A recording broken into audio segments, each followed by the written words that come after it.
Guitar Fest here is an idea that Randy Sobel came up with, and he's the other person that's been here since almost the beginning.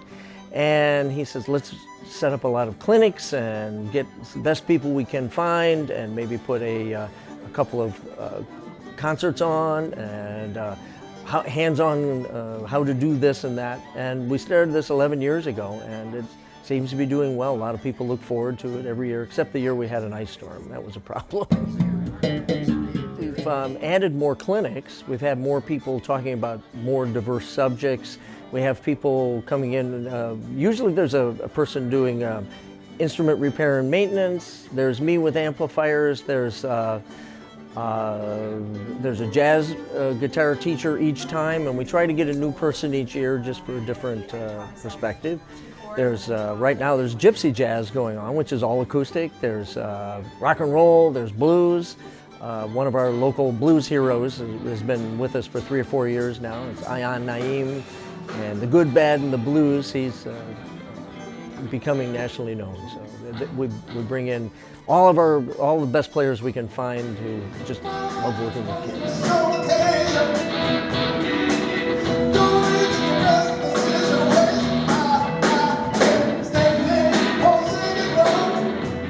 When I was a young player, we had bands everywhere. You know, you were a kid, a guitar, oh, you're in a band, and everybody played together. Kind of don't see that as much anymore. So I'm trying to bring that old school idea back together, have a boatload of fun, play the guitar, and you never know, it's not going to go away.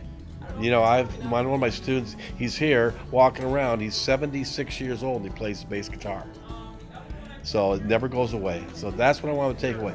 It's a joy to do, it's a lot of fun, and it's kind of like an old friend. That never goes away. Well, Guitar Fest happens every year about this time, and if you're a guitar player, even if you're not, banjo, violin, it doesn't matter. You bring your instrument and you take away an experience. When you walk through the halls of TSA, you see music, you see life, you see energy, you just feel it when you walk through the halls. And anybody that is thinking about having a child come here, get in touch with us. We have open houses. We have events that you can go to see what our kids do. You've probably seen our students out playing and not know it. You know, these are young musicians getting out working, and it's amazing. So when you get here, it's a vibe. It's a vibe. If this school would have been here when I was young, I would have been here in a heartbeat.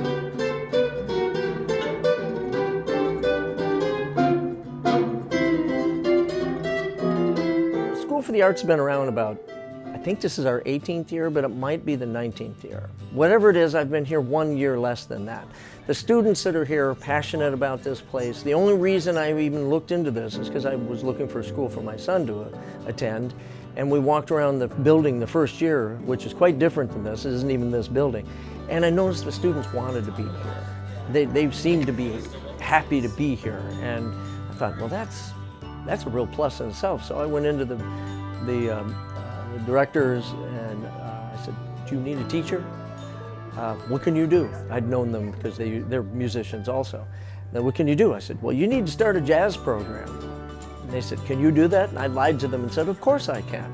Well, now it's a good jazz program because, again, practice makes perfect, and we have produced a lot of good pop and jazz musicians. Some of them are here doing clinics today. This is a wonderful place for school. School can be a wonderful place. This isn't the only one, but I can vouch for this place.